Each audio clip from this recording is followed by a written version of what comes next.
مصر کے بادشاہ نے اپنی بیٹی نکاح میں دی، واپس آئے، اولاد کوئی نہیں، 2 بیویاں، 86 برس کی عمر ہو گئی، مانگتے مانگتے مانگتے 60 سال کی دعاؤں کے بعد اللہ نے بیٹا دیا، اسماعیل۔ اور ابھی وہ چند دن کے تھے کہ اللہ کی طرف سے اشارہ ہوا، ان لے کے نکل، ان لے کے نکل۔ کدھر کدھر؟ اللہ نے سارا کے دل میں ڈال دیا، کھچاؤ، دل بند کر دے۔ سارا کہے بڑی بیوی، انہوں میری اکھیں تو دور کر، میرا دل کٹیندہ ہے، انہوں اولاد ہوگی مینوں نہیں ہوئی، انہوں میری اکھیں تو دور کر، میں نہیں ویکھ سکتی۔ انہوں نے سمجھا سوکن پنا ہے۔ جبریل آ گیا کہ اللہ تعالیٰ فرما رہے ہیں جیسے کہہ رہی ہے ویسے کرو، لے جاؤ۔ کہ اللہ کہاں لے جاؤں؟ کہاں جہاں ہم کہیں۔ کہ یار تو اللہ میں جامع کیویں؟ کہا جبریل آئے گا زندگی میں پہلی دفعہ، کائنات کی زندگی، کائنات کی زندگی میں پہلی دفعہ جبریل انسانی شکل میں اونٹ پہ آئے، آگے جبریل اور پیچھے ابراہیم علیہ السلام، بچہ اور بیگم بھی ہاجرہ 20-22 سال عمر۔ چلو سارا سے بیٹا ہوتا، وہ بھی 80 سال کی ہو گئی تھی، تو ایک عورت زندگی گزار چکی ہے تو اس کو جدا کرنا آسان تھا۔ ہاجرہ شہزادی 22 سال 20 سال عمر، چلتے یہ دن 3 ہفتے لگے، 4 لگے، مہینہ لگا، 2 ہفتے لگے، پتہ نہیں، اللہ ہی جانتا ہے۔ لیکن جب مکہ کی وادی میں پہنچے، جب نہ انسان، نہ درخت، نہ پانی، نہ سایہ، نہ غذا، اور ایک نشیب وادی جس کے چاروں طرف پہاڑ، صفا، مروہ، جبل ابی قبیس اور جبل ہندی یا جبل عمر، آج کل اس کا نام ہے، پتہ نہیں اس وقت کیا نام تھا، اب تو سارے صاف ہو گئے۔ یہ 4 پہاڑوں میں ایک نشیب آیا، تو جبریل نے کہا یہاں اپنے بچے اور بیوی کو اتار دیں اور واپس چلے جائیں۔ جب آگ میں ڈالا تھا تو ایک لفظ نہیں بولے تھے، اور ایک طرف ہوا کا فرشتہ، ایک طرف پانی کا فرشتہ کہ ہم آپ کی مدد کریں، کہ اما الیک فلا، نہیں تمہاری ضرورت نہیں، اما اللہ فنعم، اللہ ویکھ رہا ہے، انہوں بچاونا ہو تو بچا لے سی، یہ ساڑنا ہو تو ساڑ دے سی، میں تہاڈی لوڑ بھی فرشتوں سے بھی بے نیاز ہو کے۔ اور آگ کی طرف جا رہے ہیں خاموشی کے ساتھ، بس ایک لفظ، حسبی اللہ ونعم الوکیل، حسبی اللہ ونعم الوکیل، تیرے سپرد ہر شے۔ اس خوفناک آگ کے سامنے ایسا صبر، ایک لفظ نہیں بولے۔ جب جبریل نے کہا ایتھے چھوڑ دے ہو، ایک دم یہاں کیسے چھوڑ دوں؟ اللہ اکبر، یہاں تو نہ کوئی انسان ہے، نہ اسباب زندگی ہیں، نہ پانی ہے، کچھ بھی نہیں ہے، کیسے چھوڑ دوں؟ کہا آپ کے رب کا فرمان ہے یہیں چھوڑنا ہے، کہ اس بچے کی پشت سے آخری نبی تشریف لائیں گے اور اس وادی کو میں تشریف لائیں گے۔ اسلمت لرب العالمین، ٹھیک چھوڑ دے۔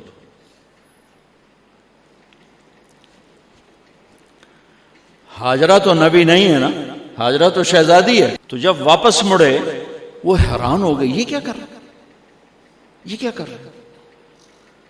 تو انہوں نے پوچھنا شروع کیا، اب کیا، یہ کیا، مجھے کیوں چھوڑ کے جا رہا ہو؟ امر، خاموش، جواب نہیں دینا۔ بچہ گود میں ہے، تصور کرو 4000 سال پہلے دا مکہ میں کیویں وکھائیں، میں آپ نہیں ویکھ سکتا تو انہوں کیویں وکھائیں؟ کالے پہاڑ، انسان نہیں، ہوا کی سنسناہٹ، دھوپ کی تپش، پہاڑ کی آگ، پتہ نہیں کون سا مہینہ تھا اللہ ہی جانے، اور وہ جاری ہیں ساتھ ساتھ. کیوں میرا قصور کی ہے، میں نے چھڑیا کیوں گئی، جاندہ کدے پہ ہیں، کوئی غلطہ دس. چلتے چلتے کدئی پہنچے. کدئی کوئی 3 میل 3 میل. تو ہاجرہ کو خیال آیا یہ اللہ کے نبی ہیں، کوئی اتو نہ گال لائی ہوئے. تو 3 میل کے بعد اللہ امرک، کیا یہ اللہ نے کہا ہے کہ میں نے اتنے چھاڑ دے تو میرے پتر نو؟ اللہ کیا ہے؟ تو ابراہیم علیہ السلام نے سر ہلایا کہ اذن لن یضیعنا اللہ. ایک اور ہاجرہ نے جنم لیا. پہلے ایک ماں بن کے سوچ رہی تھی، بیوی بن کے سوچ رہی تھی، اب وہ ایک مومنہ بن کے سوچ ابھری، ایمان والی بن کے سوچ ابھری. اچھا جاؤ، جس رب نے کہا ہے وہ رب مجھے ضائع بھی نہیں کرے گا. جاؤ. میں جب تصور کرتا ہوں میری آنکھوں کے بند ٹوٹ جاتے ہیں کہ اس نے خامند کو جاتے ہوئے کیسے دیکھا ہوگا. پچھا پیکے تک کوئی نہیں جتے اس جاتے بہ جاؤں، کوئی 4 بندے بھی کوئی نہیں، چلو پردیسی صحیح، عزت دا زمانہ آئی، ہر ایک دی بیٹے نو بیٹی سمجھا جاندہ آئی، پیچھے کوئی نہیں ہے. وہ اپنے خامند کو دیکھے جا رہی ہے اور وہ پیچھے مڑ کے دیکھنے کی ہمت نہیں فرما رہے ہیں. جب وہ چلتے چلتے پہاڑ کی چوٹی سے نیچے اترے، پھر وہ بوجھل قدموں سے واپس ہوئی. میں الفاظ کہاں سے لاؤں کہ اس چال میں درد دل میں ہوتا ہے. مجھے لگتا ہے ان کے روئے میں درد تھا. جن پتھروں پہ قدم رکھ رہی تھیں وہ بھی رو رہے ہوں گے اس وقت. جو ہوا ٹکرا رہی ہوگی وہ بھی دھاڑے مارتی ہوئی گزرتی ہوگی. چمکتے سورج آگ برساتا ہے، وہ آنسو برسا رہا ہوگا اس وقت. اور ابراہیم جیسی ہستی، عزم کے پہاڑ، صبر کے پہاڑ، جب پہاڑ سے نیچے ہوئے تو ایک دم اونٹ سے چھلانگ لگا تھا. بیوی نے نہیں دکھایا. جب نیچے ہو گئے، بیگم غائب ہو گئی، پہاڑ سے نیچے اترے، پھر یوں منہ کر کے ہاتھ اٹھائے، ربنا انی اسکنت من ذریتی بواد غیر ذی زرع عند بیتک المحرم. میرے رب تو میں نے امر کیتا ایتھے چھڑ، اے جنگل، نہ بندہ نہ پرند، میں چھڑ کے اے جاندہ پیا. اسلمت لرب العالمین. ابراہیم علیہ السلام کی زندگی پیغام ہے. ہمیں بیوی بچہ چھوڑنے کو نہیں کہہ رہا، ہمیں کہہ رہا ہے جھوٹ چھوڑو، فحاشی چھوڑو، بدماشی چھوڑو، بددیانتی چھوڑو، خیانت چھوڑو، شراب چھوڑو، بدکاری چھوڑو، جوا چھوڑو، ظلم چھوڑو. ہم سے یہ مطالبہ، چھوٹا جا مطالبہ ہے. ابراہیم کے آگے تو 2 بیویاں اور بیٹھی تھیں، ایک سارا، ایک مدین کی ماں، 2 بیویاں. فلسطین کی بستی آباد، سرسبز. ہاجرہ کے پاس کیا تھا؟ کالے پہاڑ، پانی بھی کوئی نہیں ہے. مجھے خیال آتا جب رات آئی ہوگی تو رات کا اندھیرا، پہاڑوں کا اندھیرا، کالے پتھروں کا اندھیرا، گہری وادی کا اندھیرا، ان سارے اندھیروں میں ایک عورت کا تصور کرو، معصوم بچے کو گود میں لے کے جب بیٹھی ہوگی تو تاروں نے ابھر کے دیکھا ہوگا کہ یہ کون مائی ہے. تاروں کو مسکراہٹ سے تشبیہ دی جاتی ہے. میں کہتا ہوں اس رات تارے بھی روئے ہوں گے، چاند بھی حیران ہوگا، ایک چکرے کون بی بی بیٹھی ہوئی ہے. اس مائی کی رات کیسے گزری، آنے والا گرم دن کیسے گزرا، پانی ختم ہوا، بچے کی ایڑیاں اور آہو بکا. اللہ زمزم پہلے کیوں نہ کٹیا؟ اللہ کو پتا تھا میں نے زمزم نکالنا ہے. پہلے کیوں نہیں کڑیا؟ انہوں روایا کیوں؟ ماں نو دوڑایا کیوں؟ صفا مروہ پھر سینہ پاٹ گیا۔ یہ میرے اللہ نے دنیا کو امتحان کی جگہ بنایا ہے۔ وہ الف لام میم احسب الناس ان يتركوا ان يقولوا آمنا وهم لا يفتنون ولقد فتنا الذين من قبلهم فليعلمن الله الذين صدقوا وليعلمن الكاذبين۔ میں تسی کلمہ پڑھا ہے نا میرا، اب میں امتحان لوں گا۔ تسی پہلی تو دوئی چ نہیں جاون دین دیو جب تے امتحان پاس نہ کرے۔ پہلی تو دوئی بھی کوئی کلاس ہوندی نہیں، امتحان دیو پاس ہو گئے چلو ہن دوئی بہاؤ، نہیں پچھا لے جاؤ۔ ہے میرا اللہ کہتا تمہیں جنت دینی ہے، اپنی رضا دینی ہے، تھوڑا تو میں نو کھڑکاون دیو، کچھ تو میں کھڑکاواں گا، لیکن اوئے ہائے اتنا نہیں۔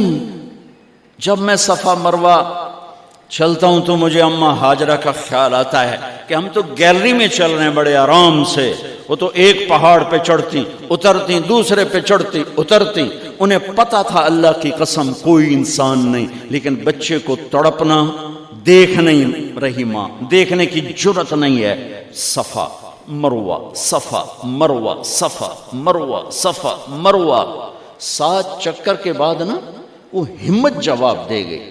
اگر ہمت ہوتی تو شاید وہ اور چلتی، اور بے بس ہو کے گری ہیں، اور آخری نظر بیٹے کو دیکھنا چاہا کہ میں ایتھے مر جاواں او اتھے مر جاوے، نہ او میرا مرنا ویکھے نہ میں او دا مرنا ویکھ۔ جس امت کی بنیاد اتنی بڑی قربانی پر ہو، وہ امت کہے سود کے بغیر گزارا نہیں، جھوٹ کے بغیر گزارا۔ سارے بازار کے تاجروں سے پوچھو، کہتے ہیں جھوٹ کے بغیر دکانداری نہیں۔ اس سارے میں وکیلوں کو کیا کہوں، قانون ہی کالا ہے، وہ کہتے ہیں جھوٹ کے بغیر کیس نہیں۔ سیاستدانوں سے پوچھو، جھوٹ کے بغیر سیاست نہیں۔ کہاں سے لائے ہو یہ علم؟ کس کو جھٹلا رہے ہو؟ اپنے نبی کو؟ کون سے پیمانے بنا دیے تم نے؟ تو کلمہ توحید و رسالت کے، عشق رسول کے کون سے پیمانے بنائے ہیں؟ میرے نبی نے فرمایا میرا امتی ہر گناہ کر سکتا ہے، ایک جھوٹ کبھی نہیں بولے گا، ایک دھوکہ کبھی نہیں دے گا۔ سارا پاکستان جھوٹ اور دھوکے کا گٹر بن گیا ہے۔ بازار، شہر، دیہات، منڈیاں، فیکٹریاں، وزارتیں، صدارتیں، دفاتر، عدالتیں، جس ملک کی عدالت ظلم و ستم پر اٹھ رہے ہو، میں کتھے جا کے ہنج کڈا، کتھے جا کے ٹکر مارا۔ یہ ہاجرہ کا قصہ اس لیے ہے کہ اللہ پر ہر چیز قربان کرو۔ قربان نہیں، اللہ ہر ایک سے نہیں لیتا، وہ حسین جیسوں سے لی، وہ ابراہیم جیسوں سے لی، وہ صحابہ سے لی۔ ایسی ہمیں گندگی کے کیڑے، تو وہ گر گئیں کہ میں یہاں مر جاؤں، اسماعیل وہاں مر جائے، اور نہ میں نے ویکھے میں نے ویکھے، لیکن ایک ایسے الوداعی نظر ڈالی کہ پتہ نہیں کہ میں مردہ پہ ہے، تو میرے رب کا غیبی نظام حرکت میں آ چکا تھا۔ ایک خوبصورت جوان کو دیکھا جو وہاں کھڑا ہوا ہے، تو ماں کی ممتا نے پھر انگڑائی لی اور پھر دوڑی، ساری تھکاوٹوں کو بھلا کر، پھٹے ہوئے سینے کو بھلا کر قریب آئیں تو وہ تو غائب ہو چکا تھا۔ جبریل انسانی شکل میں پر مارا، بچے کی ایڑیوں سے زمزم نکالا، پانی کا چشمہ نکالا، اور وہ غائب، اور پانی ابل رہا تھا۔ ان کا زمزم زمزم، عبرانی زبان میں زمزم، رک جا رک جا۔ میرے نبی نے کہا اللہ میری ماں کا بھلا کرے، وہ زمزم نہ کہتی تو یہ پورا اللہ دریا بنا دیتے، پر اللہ نے انہوں کھوئی بڑا بنائی، دریا نہیں بنا بنا۔ کیا پانی ہے؟ کنویں کا پانی کھڑا ہو، بیچ میں مینڈک پیدا ہو جاتے ہیں، کیڑے پیدا ہو جاتے ہیں، کتنے پونگ پیدا ہو جاتے ہیں، مچھر پیدا ہو جاتے ہیں، اس میں گھاس نکل آتی ہے، کائی نکل آتی ہے، ساری دنیا میں پھر کے جاؤ دیکھو، واحد زمزم کا کنواں ہے جس میں مینڈک پیدا نہیں ہوتا، کیڑے پیدا نہیں ہوتے، پونگ پیدا نہیں ہوتے، کوئی مچھر پیدا نہیں ہوتا، کوئی گھاس پیدا نہیں ہوتا، کوئی کائی پیدا نہیں ہوتی، صاف شفاف. اور جو ہی اوپر سے موٹر چلتی ہے پانی کو کھینچنے کے لیے تو 6-7 سوراخ ہیں. سب سے بڑا سوراخ بیت اللہ کی طرف ہے، حجر اسود کی طرف ہے، اس سے پانی ابلتا ہے طوفان کی طرح، اور جو ہی موٹر بند ہوتی ہے تو وہ چشمے کا پانی، وہ سوراخوں سے پانی بند ہو جاتا ہے. یہ میرے رب کی مدد، نصرت، کہ تم اللہ کو راضی کرنے کے لیے قدم اٹھاؤ، تمہارا ہاتھ پکڑ لے، تم اس کی رحمت تمہیں اپنی چھاؤں میں لے لے گی.